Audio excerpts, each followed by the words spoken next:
आज हम आपसे बात कराने जा रहे हैं प्राकृतिक रोग चिकित्सा विशेषज्ञ डॉक्टर महिपाल सर से, जो आपको स्किन केयर फॉर मेन के बारे में बात करेंगे। तो आइए सुनते हैं उनसे स्किन केयर के बारे में जो भी सुझाव हैं उनको हमें अमल करना है। साथियों, आज मैं आपसे स्किन केयर फॉर मैन के बारे में बातें करूंगा। वास्तव में स्किन की सुरक्षा के लिए, त्वचा की सुरक्षा के लिए भारतीय दृष्टिकोण से मिट्टी चिकित्सा बहुत एक अच्छा तत्व है और आवश्यक है।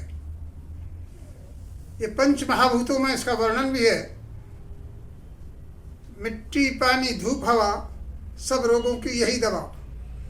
तो सर्वप्रथम हम भूमि का ही महत्व बताते हैं। भूमि सभी चीज़ के लिए आवश्यक है और भूमि से मिट्टी की उपलब्धता है। आज के बढ़ते हुए प्रदूषित वातावरण में और बढ़ते हुए इस आर्थिक खर्चे में त्वचा की सुरक्षा के लिए हमें मिट्टी चिकित्सा से बढ़कर कोई चिकित्सा नहीं पाई। मिट्टी हमारी माता भी है और मिट्टी से हमारा लगाव भी है। तो हमें इस मिट्टी चिकित्सा के संबंध में पूरी जानकारी रखनी चाहिए, जिससे सर्वसाधारण को, छोटे लोगों को भी इसका लाभ मिल सके। बड़े बड़े लोग कॉस्मेटिक्स के द्वारा अपना कर लेते हैं चिकित्सा, जो स्थायी रूप नहीं होता उनका, लेकिन स्वदेशी रूप में हमें इसका प्रयोग करना आवश्यक है। जैसा पहले ज़माने में भी करते थे, माता और बहनें इसका मुल्तानी मिट्टी के रूप में प्रयोग करती थी। और आजकल प्राकृतिक चिकित्सा के द्वारा लोग बहुत सा इसका प्रयोग करने लगे हैं, क्योंकि हमको बहुत सी जानकारियां जो पहले नहीं थी अब उजागर हो रही हैं। मेरी दृष्टि में नेचुरोपैथिस्ट होने के नाते मिट्टी की चिकित्सा के लिए हमें अच्छी मिट्टी लेनी चाहिए, जो थोड़ी 1-2 फुट नीचे से हो, क्योंकि ऊपरी परत पॉल्यूट हो गई है, प्रदूषित हो गई है। इसलिए नीचे से लेकर के, और मिट्टी का लेप सबसे बड़ा आवश्यक तत्व है। सबसे पहले हमको वो गलानी चाहिए मिट्टी, और उसको 24 घंटे गली हुई होनी चाहिए। उसके बाद अगर पूरे शरीर पर उसका लेपन किया जाए तो संपूर्ण शरीर कुंदन की तरह निखर उठता है और उसमें एक चमत्कार आ जाता है।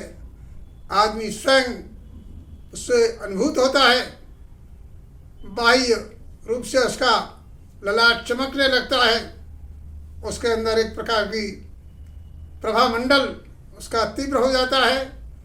तो ये चीज़ें हमको सीखनी चाहिए। इसका है पहले मिट्टी का लेपन। मुख पर अगर एकिंग्स हैं, मुहासे हैं या कोई और चीज़ है तो उसको हटाने के लिए हमें उसका लेप जरूर करना चाहिए। रात को करके आप सो सकते हैं। 1-8 घंटे के बाद उसको पुनः थोड़ा गुनगुने पानी से आप धो लें। इस प्रकार से आपका मुखमंडल निखर उठेगा। केशों का जहाँ तक प्रश्न है, आजकल बच्चों के बाल बहुत भूरे हो रहे हैं, श्वेत हो रहे हैं। युवावस्था में इसका कारण प्रदूषण है और खान पान का ठीक से ज्ञान न होना है। इसलिए बालों पर मिट्टी का, साबुन के बजाय मिट्टी का लेप करना चाहिए, उससे धोने चाहिए। 1-8 घंटे के बाद उन्हें धो लिया जाए तो बहुत वो भी चमक उठते हैं और बाल स्थायी रूप से श्वेत हों, वो भी काले हो जाते हैं। और काले बाल अगर हों तो स्थायी रूप से वो काले ही रहेंगे और सफ़ेद नहीं हो पाएंगे। इसी प्रकार से मिट्टी की चिकित्सा तो सभी रोगों के लिए है। पुराने ज़माने का हमने पढ़ा है, आपने भी पढ़ा होगा, रानी क्लियोपेट्रा के विषय में। वो इसका प्रयोग करती थी इजिप्ट में, और यहाँ के जनक महात्मा गांधी हैं।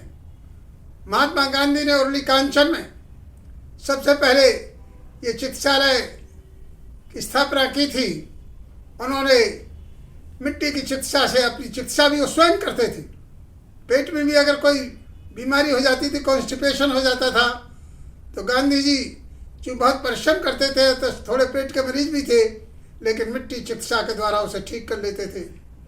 इस प्रकार मिट्टी में अगर पूरे शरीर को गाड़ दिया जाए, लेकिन मिट्टी जो है साफ सुथरी होनी चाहिए और थोड़ा सूरज की रोशनी के द्वारा उसे ठीक किया जाना चाहिए। उसमें प्रकाश की किरणें पड़ती हैं तो उसके अंदर और ज़्यादा चिकित्सीय तत्व समाविष्ट हो जाते हैं। तो हमें आज इन चीज़ों पर विचार करना है कि जब हमारे लिए उपलब्धता है, निःशुल्क उपलब्धता है मिट्टी की, तो हम क्यों उसका प्रयोग करें। लेकिन भागम भाग की जिंदगी में, क्योंकि आज जिंदगी की रफ्तार बहुत तेज हो गई है, लोग उसका विस्मरण करते हैं, अपनी पुरानी चीज़ों को स्मरण नहीं करते हैं। हमको पुनः आज के युग में उस ओर लौटना होगा और प्रत्येक शिक्षा हमें स्वयं मिट्टी से करनी होगी। इसलिए इसका महत्व जानना आवश्यक है, इसका प्रयोग जानना आवश्यक है। मिट्टी कैसी हो, कहाँ से ली जाए, मिट्टी का यहाँ से संबंध है।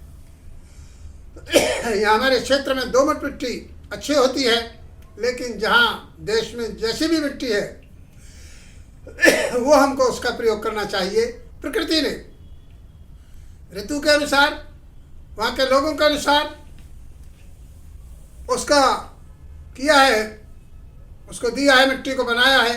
कहीं काली मिट्टी है, कहीं दोमट मिट्टी है, कहीं पीली मिट्टी है, कहीं रेतीली मिट्टी है। तो इस प्रकार से अनेक विभाजन उसके किए हैं। तो जहाँ भी जो मिट्टी अवेलेबल है, प्राप्त है, उसी का उपयोग हमें सदैव करना चाहिए। हमारे शरीर में अनेक विकृतियाँ हैं, वो केवल मिट्टी चिकित्सा से ठीक हो सकती हैं, जिसका कोई मूल्य भी नहीं है। और अमूल्य खजाना स्वास्थ्य का आपको प्राप्त हो जाएगा।